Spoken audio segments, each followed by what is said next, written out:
pour le défi Viva for Life. Mais David, c'est pas nous qui devons danser, c'est plutôt vous. On va vous faire bouger pour Viva for Life. Le but, créer une chorégraphie avec votre classe. Le principe est simple, vous vous inscrivez sur le site agir.vivaforlife.be. Vous collectez de l'argent en vous faisant parrainer par vos amis ou votre famille. Vous inventez des pas de danse sur l'hymne de Viva for Life 2020. Vous vous filmez et vous l'envoyez à Viva for Life. Un jury déterminera qui remportera la chorégraphie officielle de Viva for Life 2020. David est dans le jury, à vous de jouer. Nos 3 mots du jour, danse mieux que nous, hein David? Bon allez, je retourne m'entraîner.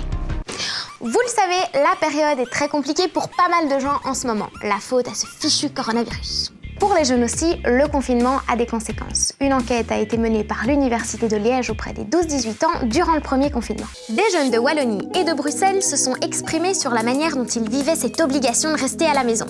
Cours en ligne ou pas de cours du tout, pas de sport, peu d'activités ou de contact, ne plus voir ses copains, beaucoup de jeunes se sont ennuyés ou ont ressenti du stress. Et même pour 1 ado sur 5, des symptômes de dépression.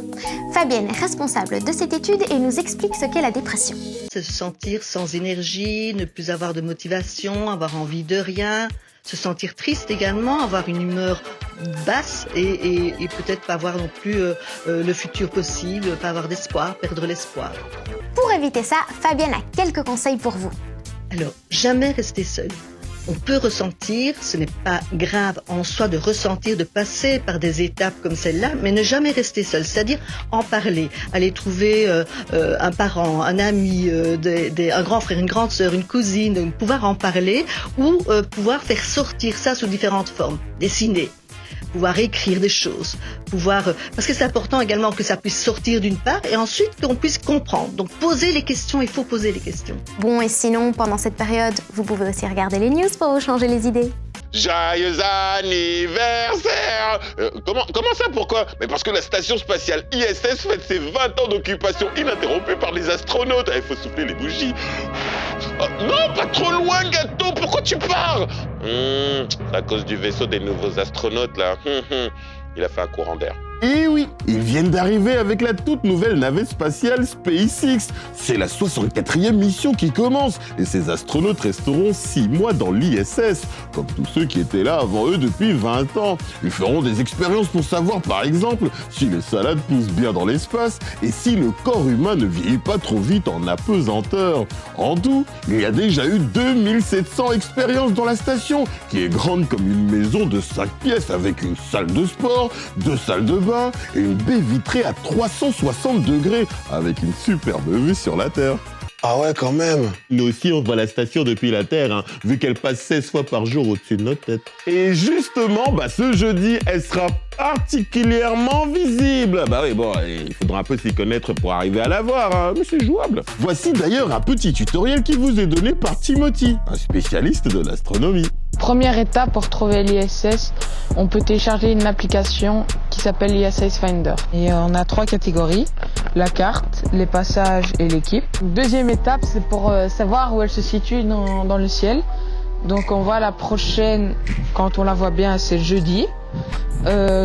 On va dessus et on voit à quelle altitude on doit regarder et la direction. Ici avec la boussole, on a juste à tourner le téléphone et à se placer. Et la petite technique, c'est pour trouver l'altitude, c'est on repère la ligne d'horizon, on met un point et le point en fait c'est une altitude de 10 degrés.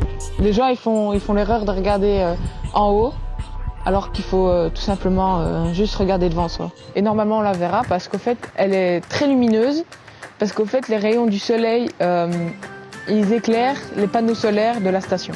Et donc ça la rend très lumineuse comme une grosse étoile. Et elle va très vite parce qu'au fait elle va à une vitesse de 28 000 km/h. Dernière étape, regardons ce qui se passe là-haut. On peut aller voir sur YouTube la caméra live de la NASA.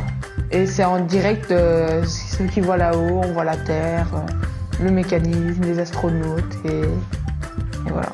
Merci Timothy et t'inquiète pas, je serai en place pour regarder passer la station spatiale ISS. C'était l'un des mots du jour. Oh! Ah non, c'est pas elle, pas le nuage. Alors on va construire mon nouveau bureau, hein. Le transat, ouais. Le parasol juste au-dessus. Je pense que je vais bien pouvoir travailler, hein. Ah ouais, c'est pour mon nouveau métier. Gardien du Nil au soleil. Gardien du Nil au soleil. Être payé 75 000 € pour flâner pendant 6 mois sur une île tropicale, ça existe.